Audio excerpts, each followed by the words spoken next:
Misalkan ada orang, contoh aja ya, paling simpel contohnya itu misalkan ada orang makan nasi gorengnya pakai bakwan, pakai kerupuk, minumnya teh manis. Itu kalau pembahasan kita di sini kira-kira masuk tauhid nggak? Kenapa nggak tauhid?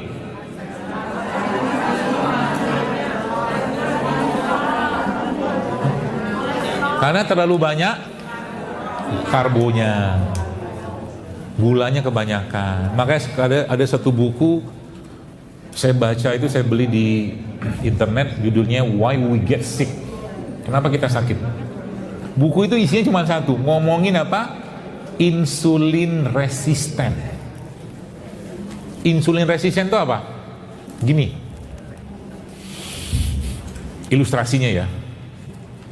Kalau Anda yang pernah pergi ke Jepang, di Jepang itu ada kereta KRL. KRL itu kalau pagi-pagi kan penuhnya minta ampun tuh, orang didorong tuh masuk, sama dia, sama kita sebutnya petugas pengatur penumpang, PPP lah gitu kan, petugas gitu kan. Tugasnya petugas ini adalah dorongin penumpang masuk karena berjejal. Oke. Pertanyaan saya sekarang, si petugasnya bisa lelah nggak? Ya pastilah. Pertanyaan berikutnya, bagaimana cara supaya petugas tidak lelah? Caranya gimana? Cara paling gokil-gokilnya mati listrik stasiun kereta. Jadi petugas nggak kerja. Itu yang pertama. Cara paling gilanya lah gitu kan. Cara keduanya apa? Kasih cuti si petugas. Ini ada ilmunya ya. Ingat baik-baik. Pesannya ada. Cara ketiga apa? Kurangi jumlah penumpang. Cara keempat apa? Kurangi jumlah frekuensi kereta. Oke, ilustrasinya begitu. Petugas itu insulin, hormon yang memasukkan gula ke dalam sel. Penumpang itu gula. Sampai sini bisa ketelan? Petugas insulin, penumpang gula. Oke, insulin resisten itu ya, ketika petugas udah minta maaf, mohon maaf, saya tidak punya power lagi untuk memasukkan gula ke dalam sel. Itulah insulin resisten. Kalau sudah insulin resisten itu terjadi, apa yang akan berlaku pada tubuh? Yang akan berlaku pada tubuh adalah apa? Semua sistem chaos, karena gula menyebar di mana-mana. Itulah insulin resisten. Jadi kalau kita lihat, berarti permasalahan kesehatan saat ini salah satu biang kerok terbesarnya adalah karena apa? Terlalu banyaknya asupan gula yang masuk ke badan kita, petugasnya keletihan, petugasnya nggak disuruh nge-gym. Ada hubungan apa sama gym? Ada. Kalau petugasnya dia sepekan itu 2-3 kali nge-gym sebagai kuat, biasanya dia dorongnya pakai 2 tangan karena kuat, masuk tuh penumpang. Itu sebabnya obat paling baik, tanda kutip, obat paling baik buat insulin resisten adalah latihan beban. Percayalah, latihan beban. Makanya kadang-kadang saya lebih habis sholat gitu kan, push up dulu. Tadi pagi habis duha, push up dulu. Sampai sakit ininya tuh.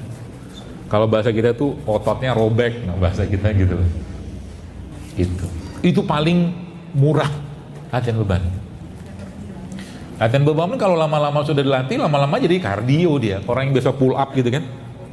Pull up biasanya 3 kali nggak kuat, akhirnya sampai pull up itu yang harusnya menjadi latihan beban berubah jadi latihan kardio karena saking ringannya dia. Itu mantap itu. Masya Allah ya. Itu ilustrasinya. Jadi bicara nasi goreng tadi, coba lihat, nasinya karbo, kerupuknya karbo, teh manisnya karbo, bakwannya karbo, coba lihat. Apa yang terjadi setelah orang makan itu? Apakah makin berenergi dan bertenaga atau ngantuk? Karena kebanyakan gula. Gitu. Berarti kita dilarang makan karbo? Bukan. Poinnya bukan di situ, kurangi aja. Berarti kalau nggak makan karbo, makan apa? Kan gitu. Banyak pilihan yang lain. banyak kalau mau mengganti karbonya dari nasi tadi banyak, dan ilmu sudah beredar di mana-mana. Anda mau ganti kentang boleh, mau ganti ubi boleh, mau ganti jagung boleh, boleh aja. Nah ubi kayak begini aja, nih sini ubinya, sini pinjam, sini pinjam. Ubi begini, sudah tahu nggak kenapa ubi begini zaman dulu kalau kita makan, ini kenapa snacknya berubah ya hari ini? Gara-gara saya yang ngisi gitu kali. Alhamdulillah sehari berubah. Alhamdulillah, Masya Allah, Masya Allah. Bahagia saya. Apa aja isinya itu? Jagung. Malu nggak makan gitu? Oh. Cuman ada caranya. Nah, saya tuh baru tahu ilmunya juga. Kenapa zaman dulu orang kalau makan ubi, singkong, apa ubi begini tuh dikasih kelapa. Itu ada ilmunya ternyata.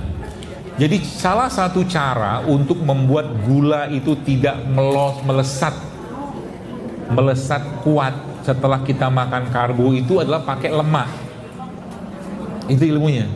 Makanya kalau Anda di rumah masak nasi di rice cooker apa rice cooker lah gitu kan namanya itu. Nah itu tuh Anda bisa campurkan minyak di situ. Boleh PCO, boleh zaitun. Di situ. Supaya apa? Supaya gulanya enggak naik. Itu pilihan pertama. Atau yang kedua apa? Sebelum Anda makan karbonya, Anda makan sayurnya dulu. Jadi kalau pakai di buku yang saya baca itu Why We Get Sick itu dia bilang carbs come last. Makan karbo itu terakhir. Jadi yang pertama itu makan sayur dulu. Habis makan sayur makan apa? Makan daging. Terakhir baru nasi. Agak aneh sih buat kita, karena biasa kan satu bilang gitu kan, sambelnya, dagingnya komplit semua di situ. Ini kasihan bener, belum mau makan. Gitu ya. Coba aja praktekin, Masya Allah. Berubah nanti kita tuh nggak namanya glucose spike. Glucose spike itu gula darah naik gitu. Itu biang kerok banget itu.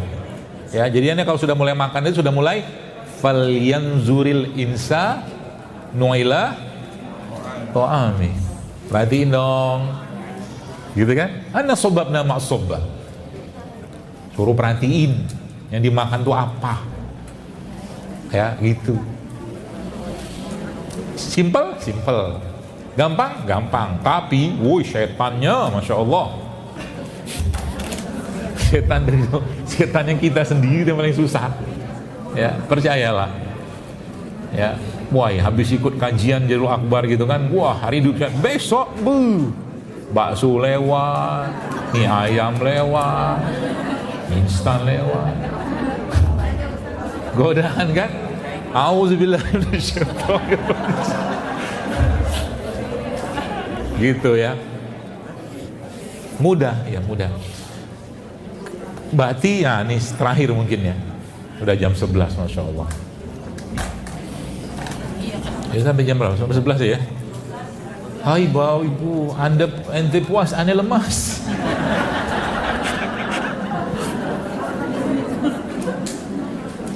Apa dia namanya? Jadi gini, terus kita itu hidup sehat mau ngapain gitu loh. Kan mati juga, ya kan? Nah ini kalau ini justru malah pilar dasarnya, ya. Kalau ini tidak kita kuatkan dan kita kokohkan dalam diri kita, maka kita bingung mencari tujuannya apa. Biar ganteng, biar cantik, biar sterek, biar apa, biar no. Bukan itu. Ya. Kalau sering saya sampaikan di banyak kajian saya bilang begini, kita tuh hidup sehat, tujuannya untuk mengembalikan jasad ini ke pemiliknya dalam keadaan baik sebagaimana dia menciptakan dalam keadaan yang baik. Itu tujuannya.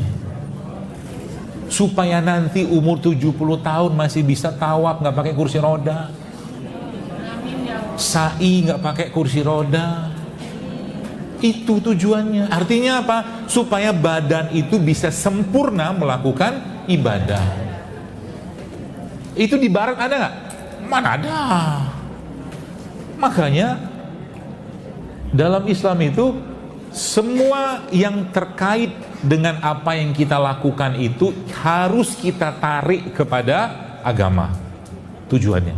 Kalau enggak tuh dia akan paling nyesek, itu sia-sia. Kalaulah dia ada manfaat, enggak banyak. Ya, saya ngobrol mungkin sama siapa gitu kan, fulan gitu kan, ngobrol nggak ada obrolan penting, ya nggak dapat pahala. Tapi lihat nih, ketika ada bingkai syariat di situ, subhanallah, ya. Contoh nih, kata Nabi SAW begini, Nabi katakan bahwa dunia itu terlaknat, kata Nabi, kecuali zikrullah. Jadi yang di luar zikrullah itu nggak ada faedah, unfaedah mungkin bahasa kita. Tapi lihat nih, ketika ada bingkai syariat atau alas syariat di situ, dia menjadi berpahala. Contoh mungkin suami nanya ke istri, sayang kamu pakai baju apa? Pahala. Karena sudah ada di lingkaran rumah tangga yang merupakan separuh agama. Kamu masak apa? Kamu di mana? Aku rindu, aku cinta, aku sayang, segala macam obrolan receh, pahala. Itu dahsyatnya kalau sudah dipagari dengan syariat. Maksudnya apa? Ketika Anda meniatkan, oke, mulai sekarang saya mau hidup sehat nih, bukan karena Jadul Akbar, bukan karena siapapun, tapi saya mau hidup sehat ini karena Allah, selesai. Maka setiap Anda minum apa, makan apa, berpraktek hidup sehat apa, dapat pahala. Itu maksudnya. Ya, bukan kayak orang-orang di luar sana. Ya, gitu-gitu doang. Ya. Umur, ya saya itu udah terlalu banyak mendapatkan informasi, 20 tahun kena diabetes, 30 tahun kena stroke. Kalau ditanya makannya apa, ya sudahlah, nggak usah bisa kita duga makannya apa. Belum lagi bicara makanan kejiwaan ya. Makanya kemarin saya ada ngobrol dengan guru saya tentang bab tentang cinta. Menarik sekali. Indah sekali. Masih ingat gak waktu Bapak Ibu sekalian waktu menikah gitu kan, betapa indahnya jatuh cinta gitu kan. Udah long time ago gitu. Lama banget gitu kan. Anda kebayang gak kalau seandainya kita bisa merasakan sensasi itu lagi setiap hari?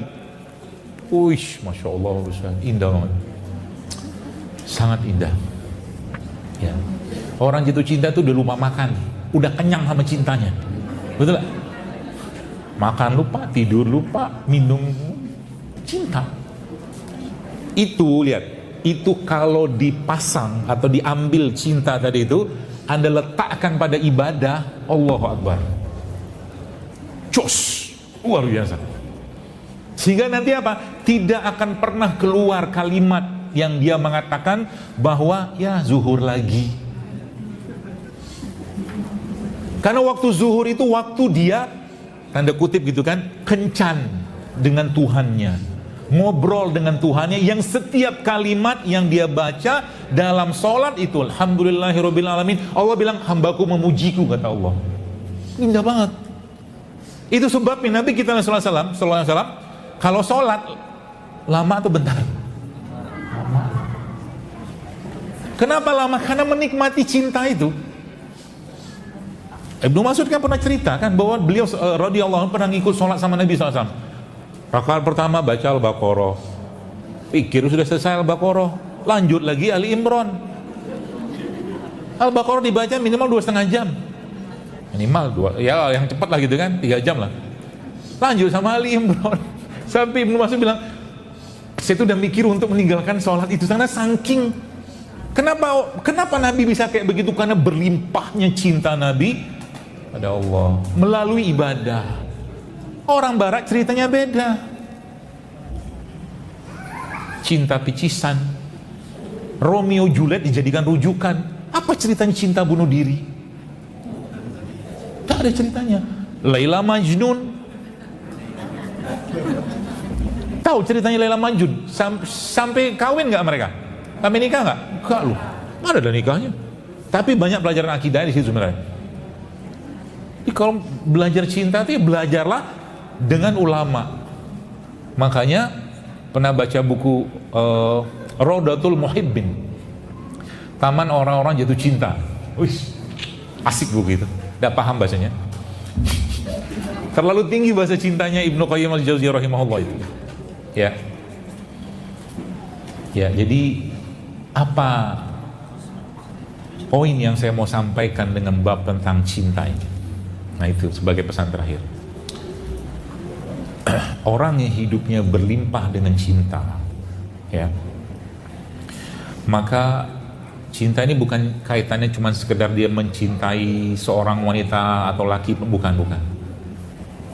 Ya, bahkan Nabi katakan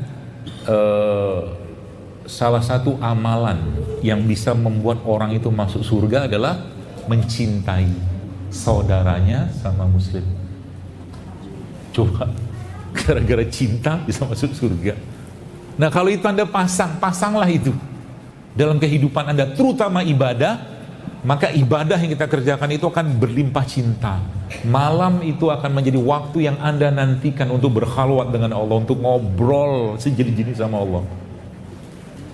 Gitu. Sehingga nanti apa? Doa itu bukan lagi kita mikirin kapan dikabulin, doanya apa, no. Kita udah mikirin doa itu, yang lebih kita nikmatinya itu berdoa daripada dikabulkan. Ya, kabulkan pasti kabul. Kalau udah bilang udhu'uni astajib lakum, merengek-rengek, berlinangan air mata, ngobrol sama Allah, ya Allah begini, aku tuh bingung, Kau kan maha mengabulkan, kepada siapa lagi aku minta, ya Allah, tolonglah sehatkan, tolonglah sembuhkan, tolong. Sehingga akhirnya cinta itu akan melahirkan kasihan. Allah kasihan dengan kita dikasihani loh. Ya, sangat dikasihani oleh Allah, demi Allah. Saking luar biasanya Allah kasihan sama kita, Anda bayangin aja. Hari ini misalkan pagi-pagi tadi kita sudah bikin dosa, kata. Satu dosa itu aja membuat Allah kurangi katakanlah denyut jantung kita, habislah hidup kita. Makanya kita nih sering banget disebut Allah qalilan ma tashkurun, kata Allah. Qalilan ma tashkurun. Sedikit kalian bersyukur. Boro-boro bicara cinta. Dan obat paling kuat, nah pasti gitu lah. Dalam pengobatan salah satu itu cinta. Makanya nanti kan zuhur nih. Nanti bilang sama Allah, doa, waktu Anda doa nanti di zuhur nanti, bilangnya begini. Saya tuh ada lihat satu video gitu kan, video ada seorang laki-laki, perempuan, orang barat gitu lah. Si perempuannya bilang I love you, kata perempuan itu. Terus si laki-laki, saya nggak tahu suami itu bukan, dia bilang again, dia bilang sampai lagi dia. Sampai akhirnya 3, 4, 5 sampai berapa kali gitu si perempuan itu bilang I love you. Akhirnya terjadi apa? Si laki-laki itu nangis loh. Nangis. Dan perempuannya nangis juga. Nanti Anda ngomong sama Allah gitu, ya Allah, aku cinta padamu, aku cinta pada Rasulullah, ya Allah. Ngomong gitu. Coba aja nangis sendiri Anda. Nangisnya kenapa? Karena malu. Layakkah cinta itu diterima Allah dengan segala macam kezoliman, maksiat, dosanya kita? Malu kita. Sedangkan dia tiap hari memberikan nikmat, rahmat, berlimpah ruah kepada kita. Bahkan kadang-kadang kita pun tidak bersyukur dengan itu. Itu dahsyatnya hati itu. Sehingga nanti kalau itu dipakai di bab kesehatan, ya, Allahu Akbar. Ya Allah, Anda akan mengeluarkan kalimat-kalimat, atau kita akan mengeluarkan kalimat-kalimat atau kata-kata yang bahkan kita tuh kadang-kadang bingung kok keluar kata-kata itu. Contoh nih misalkan ya, contoh ya. Ya Allah, jika dengan penyakit ini Engkau ridho dan makin cinta kepadaku, maka aku pun ridho, ya Allah. Aku ikhlas terima penyakit ini. Begitu Anda keluarkan kata-kata itu, subhanallah, di titik itulah nanti Allah akan sembuhkan, demi Allah. Demi Allah. Nabi Ayub, masyhur sekali kisahnya kan. Sekian tahun sakit, hampir 20 tahun kan. Waktu meminta sembuh pun malu dia sama Allah, karena hitung-hitungannya lebih banyak masa nikmatnya kita daripada masa susah ini, kata dia sama istri beliau alaihissalam.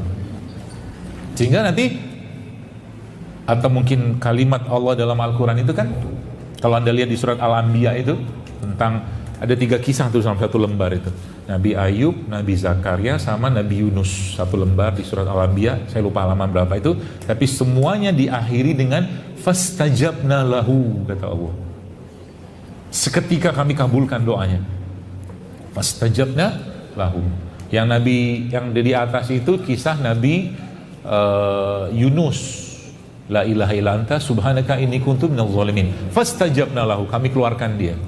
Yang kedua di tengahnya itu kisah Nabi Ayub, atau yang terbalik lah, 1 atau 2 itu dia katakan Rabbi anni masaniyad-dhurru wa anta arhamur rahimin. Fastajabna lahu. Mudah banget Nabi Ayub itu disembuhkan oleh Allah kan. Urkut, kata Allah, hentakkan kakimu di tanah, maka airnya keluar, dia minum, dia sehat kembali, dan wajahnya tiba-tiba berubah. Bahkan sampai istrinya waktu datang kagok, dia tanya, kau lihat gak ada laki-laki di sini? Dia nanya sama Nabi Ayub. Berubah jadi ganteng. Jadi tauhid dan akidah itu membuat ganteng. Kan kisahnya begitu, bikin glowing kali ya. Akidah dan tauhid bikin glowing, seglowing. Sampai bingung kan istri Nabi Ayub itu, laki-laki yang mana? Yang sakit sekian lama? Aku lah itu. Kok sudah sembuh? Iya sudah sembuh. Selesai sudah bab akhirnya. Yang terakhir kisah Nabi Zakaria. Ya, dia bilang apa? Alaihissalam. Kata beliau itu kan doa yang diabadikan Quran itu kan, Rabbi la tazarni fardan wa antal khairul warisin. Itu doanya. Coba lihat, itu ada urutannya itu. Semuanya setelah doanya para nabi-nabi tadi, Nabi Zakaria itu bilang, ya Allah berikan aku anak, gitu enggak kan? Enggak. Rabbi la tazarni fardan wa anta khairul warithin. Iya. Ya Allah, aku ini kan sudah tua. Gimana? Aku mau meneruskan anak keturunanku ini, gitu kan? Lalu kalimat berikutnya muncul fastajabna lahu. Apa pelajarannya? Pelajarannya adalah bahwa ketika kecintaan, keikhlasan, kepasrahan, akidah, tauhid itu sudah mencapai level paling puncaknya, itu Anda akan lihat banyak keajaiban-keajaiban terjadi ya dalam kehidupan kita.